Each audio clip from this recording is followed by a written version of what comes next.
바울의 아덴 전도는 다른 지역과는 달리 큰 성공을 거두지 못한 것 같습니다. 왜냐하면 다른 지역에서는 여러 가지 어려움이 있더라도 결국은 교회가 세워졌었는데 이 아덴에서는 몇 사람의 신자만 얻었을 뿐이지 교회가 세워지지는 않았습니다. 그래서 어떤 사람은 바울의 아덴 전도는 실패했다 그렇게까지 말을 합니다. 그렇지만 어제 말씀드린 대로 여러분, 전도에는 실패가 없습니다. 전도하다 보면 많은 열매를 거둘 때도 있고, 어떤 때는 전도를 열심히 했지만 한 명의 신자도 얻지 못하는 경우도 있지만은, 전도에는 실패가 없다고 말하는 이유는 열매를 얻으면 얻은 대로 보람이 있고 기쁘고, 한 명의 열매도 없다 하더라도 전도는 그 복음을 들은 사람들에게 구원의 소식을 전해 주었기 때문에 그것으로 사명을 다한 것입니다. 여러분, 적어도 복음을 못 들어서 예수를 못 믿었다는 핑계를 대지 못하도록 하기 위해서라도 복음을 전하라 그렇게 하셨기 때문에 그런 점에서 전도에는 실패가 없는 겁니다. 여러분, 전도해서 영혼을 구하면 그 사람이 예수를 믿으면 영혼 구원을 해서 기쁘고, 그렇지만 한 명도 그래서 예수 믿는 사람이 없다. 적어도 여러분, 그럼 그 사람들에게 복음을 전해주었고 예수님이 그리스도이시고 예수를 믿어야 구원 얻는다고 하는 그 사실을, 진리를 전해주었기 때문에 그들이 믿지 않는다고 해도 결국은 그들은 복음을 못 들어서 내가 구원 못 받았습니다 라고 하는 핑계를 댈 수가 없는 겁니다. 여러분, 전도라고 하는 것은 구원과 심판을 동시에 잘하는 것입니다. 그래서 믿으면 구원이지만 믿지 않고 거절하면 심판입니다. 그런데 전도를 아예 하지를 않고 전도하는 복음을 아예 듣지 못했다면, 여러분, 그러면 그 사람은 결국은 나중에 심판당할 때에 나는 복음을 듣지 못해서 예수를 믿을 기회가 없었다고 말하면 그 사람은 핑계댈 이유가 있는 겁니다. 그렇지만 복음을 한 번이라도 들었다면 그 사람은 핑계할 이유가 없는 것이 아니겠습니까? 예수님께서는 모든 족속에게 복음을 들을 수 있도록 전하라. 이게 전도라고 하는 것은 우리가 꼭 예수를 믿고 그 사람이 교회 나와서 좋은 신자가 되는 이것만이 목표가 아니라 모든 사람들에게 공평하게 이 생명구원의 복음이 전파되도록 하는 것이 전도입니다. 그러니 듣든지 아니 듣든지 전해야 되는 것이고, 열매가 있든지 없든지 선포하고 외쳐야 하는 것입니다. 그렇지만 실패라고 우리가 말할 수는 없지만, 그러나 복음 전하는 입장에서 보면 전도의 열매가 없다 그러면 실망이 크고 힘이 빠지는 것은 당연한 일입니다. 오늘 본문에 보면 1절에 그 후에 바울이 아덴을 떠나 고린도에 이르러, 이렇게 짧게 한 구절 되어 있지만, 여러분, 아덴을 떠나는 바울이 발걸음이 얼마나 무거웠겠습니까? 교회를 세우지 못했다. 아덴에서 그렇게 많은 신자들이 생겨나서 교회가 든든히 세워지는 모습을 보고 떠났다면 마음에 참 기쁨도 있고 발걸음도 가볍고 할 건데, 아덴을 떠나서 고린도로 향하는 이 바울의 발걸음은 아마 상당히 무겁고 바울은 또 힘이 빠지고 지쳐 있었을 것입니다. 그런데 그렇게 찾아간 고린도에서 하나님께서는 오늘 본문에 보면 힘을 잃고 있는 바울을 크게 위로해 주시는 것을 볼 수 있습니다. 크게 세 가지로 위로를 하시는데, 첫째는 평생의 후원자를 이 고린도에서 만나게 해주십니다. 2절과 3절에 보면 유명한 브리스길라 아굴라 두 부부가 나오는데, 아굴라라 하는 본도에서 난 이 유대인 한 사람을 만나니, 이 아굴라는 유대인입니다. 글라우디오가 모든 유대인을 명하여 로마에서 떠나라 한 고로, 이때 당시 아마 유대인들로 인한 폭동이 로마에서 일어났기 때문에 유대인 추방령을 내려서 아마 이 아굴라라고 하는 유대인도 지금 로마에서 이제 떠나온 모양입니다. 그가 그 안에 브리스길라와 함께, 이 브리스길라라는 이름을 보면 이 사람은 유대인이라기보다는 로마인 것 같고, 그리고 아주 부유한 집안의 그런 여인인 것 같습니다. 근데 이 사람이 유대인 아굴라와 만나서 부부가 됐고, 두 사람은 여기 보면 천막 만드는 일을 했다 돼 있는데 아마 큰 사업을 이렇게 했던 것 같습니다. 그래서 부유한 사람이었고, 학자들에 의하면 이 에베소와 고린도 두 곳에 이 천막 만드는, 요즘으로 말하면 뭐 공장 지부가 있었다, 그렇게 말할 정도로 아마 부유했던 그런 사람들인데, 근데 이 사람들이 여기서 바울을 만나게 되는 겁니다. 여러분, 우리가 성경을 읽고 바울의 행적을 보면 바울의 지금 만났던 이 브리스길라와 아굴라 이 부부가 평생 바울의 후원자가 됩니다. 그것도 재정적인 후원자가 되고 든든한 동력자가 되고, 그래서 평신도 부부인 것 같지만 나중에 보면은 말씀을 가르치는 데도 보면 탁월한 것을 보면 바울의 좋은 동력자, 여러분, 좋은 사람을 만나는 것이 얼마나 큰 위로가 되겠습니까? 평생 바울의 순회 선교 사역을 돕고 기도해주고 재정적으로 후원해주는 든든한 동력자, 후원자를 이 고린도에서 만나게 되었습니다. 이런 힘나는 만남으로 하나님께서 바울을 위로해 주시는 겁니다.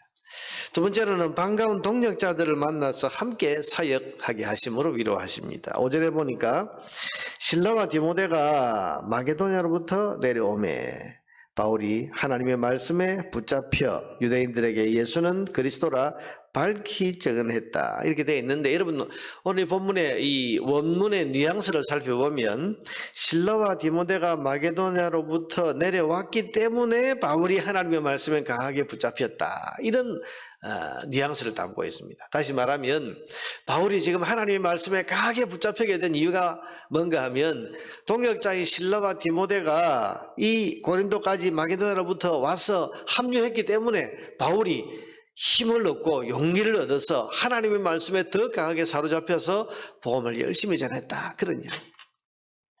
여러분, 혼자서 아덴에서 아레오바고에 있어서 그 수많은 사람들 앞에서 변론할 때 기가 죽지 않았던 당당했던 바울이지만은, 그러나 혼자 사역한다는 것은 때로는 힘을 잃게 하고 또 지치게 만드는 그런 이유가 되기도 합니다. 그러나 동력자, 정말 반가운 동력자들, 힘이 되는 동력자들과 함께 사역을 하게 되면 여러분 힘을 얻게 되고 용기를 얻게 되는 겁니다. 생각해 보세요. 우리가 교회 일을 할 때 나 혼자 지금 뭐 만들고 또 준비하고 혼자서 막 하고 있는데, 이 반가운 동력자들이 함께 와서 집사님들이 오고 권사님들이 오고, 그래서 같이 일을 하기 시작하면 이게 즐겁기도 하고 힘이 나기도 하고 보람도 있고 이러면 그러지 않겠습니까?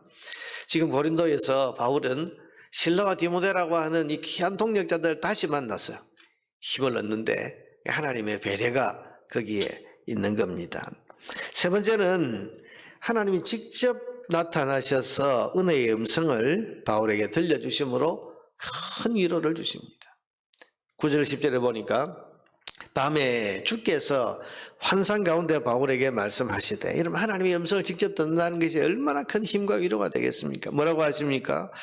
두려워하지 말며 침묵하지 말고 말하라. 내가 너와 함께 있음에, 하나님께서 나타나셔서 음성으로 내가 너와 함께하고 있다. 두려워하지 말라. 두려워하지 말고 담대하게 전도해라. 내가 너를 돕겠다. 그러면서 하시는 말씀이 어떤 사람도 너를 대적하여 해롭게 할 자가 없을 것이니, 무슨 말입니까? 내가 너를 지킨다는 것입니다. 내가 눈동자처럼 너를 지킨다. 그러니 두려워하지 말라. 그러면서 하시는 말씀이 이는 이 성중에 내 백성이 많음이라 하시더라. 여기서 네가 전도하면 전도에서 구원해야 될 사람이 너무 많기 때문에 내가 너를 보호하겠다. 그러니 두려워하지 말고 내가 항상 너와 함께 있을 테니 이 성에서 복음 전하는 일에 조금 더 주눅들지 마라. 그렇게 하나님께서 직접 음성으로 나타나서 위로해 주시는 겁니다. 여러분, 우리가 지치고 힘들었을 때 나타나서 말씀하시는 주님의 음성을 듣는다면 이것만큼 큰 위로가 있겠습니까? 우리가 주님의 음성을 지금 직접 이렇게 듣는 것은 쉬운 일이 아니지만, 우리가 성경 말씀을 읽고 묵상하다가 설교 시간에 말씀을 듣다가 이건 하나님이 내게 하시는 위로의 말씀이다.